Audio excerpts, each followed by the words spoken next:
All right, so let's start this broadcast with the big story that we are tracking on WION at this hour. The US-China tensions are on the rise again. Taiwan continues to remain the flashpoint, and in the latest, the American Secretary of Defense Lloyd has rebuked China for refusing to hold military talks, leaving the superpowers pretty much deadlocked over Taiwan and the territorial disputes in the South China Sea. Now, speaking at the Shangrila-La Dialogue, Austin has said that Beijing's reluctance to talk undermined efforts to maintain peace in the region. He's also added that a war over Taiwan would be devastating and it would affect the global economy in ways that we cannot even imagine. Now, shortly after Austin spoke, Chinese People's Liberation Army's Lieutenant General has dismissed the US Defense Chief's comments on Taiwan as completely baseless. The China has accused Washington of trying to consolidate its hegemony and of provoking confrontation, adding that the United States' actions were damaging regional peace and stability. The China's Minister of National Defense, Li Shangfu, had this week declined an invite to meet with Austin at the Security Summit in Singapore. On Friday, the two shook hands on the sidelines of the conference but did not hold detailed talks. The dialogue between the two countries has stalled since the US Secretary of State Antony Blinken cancelled a visit to China in February. The move was made after a suspected Chinese spy balloon was struck flying across the United States. Now, Taiwan continues to remain the thorniest of the security issues between the two nations. Beijing wants to bring the self-ruled island under its control. It calls Taiwan a renegade province. Now, there are also increasing concerns that China could invade Taiwan, with the United States having been drawn into the conflict in Ukraine. The United States has said that it is deeply committed to preserving the status quo in Taiwan and opposes any unilateral changes from either side.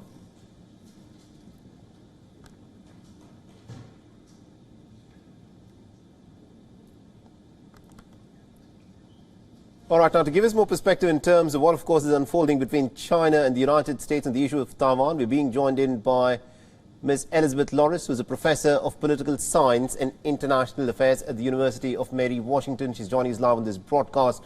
Now, Professor Loris, this, of course, is an interesting exchange that has taken place between the United States and China on the issue of Taiwan, where Lloyd Austin, the defense secretary, has said that the Chinese are not being responsible enough in their rhetoric on the issue of Taiwan. What do you make of this?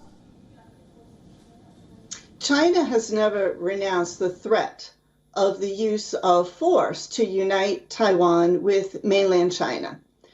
And China has thousands of missiles on its coastline directly across from Taiwan.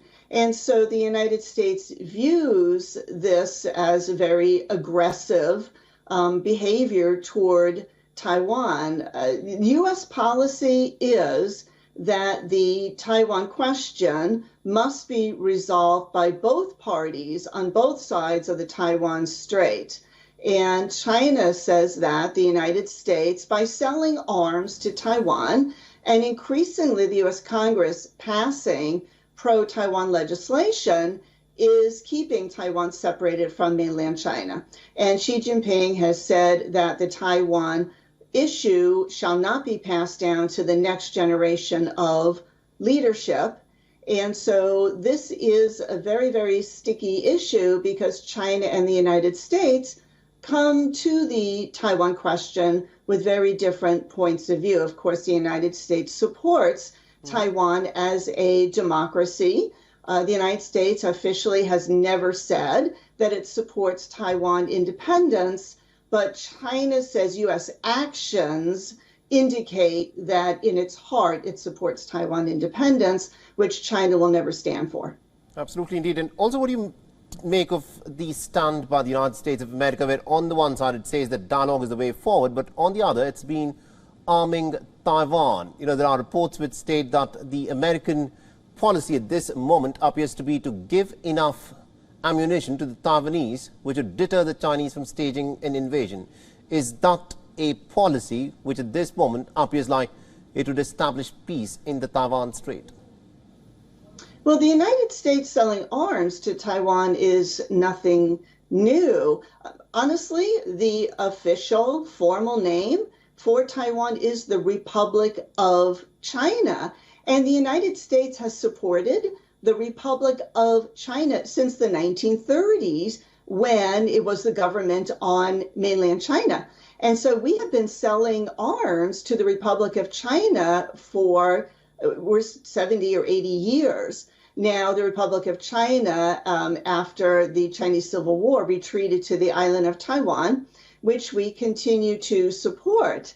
And so this has been going on even after the United States switched diplomatic relations from the ROC to the People's Republic of China, Communist China, in 1979.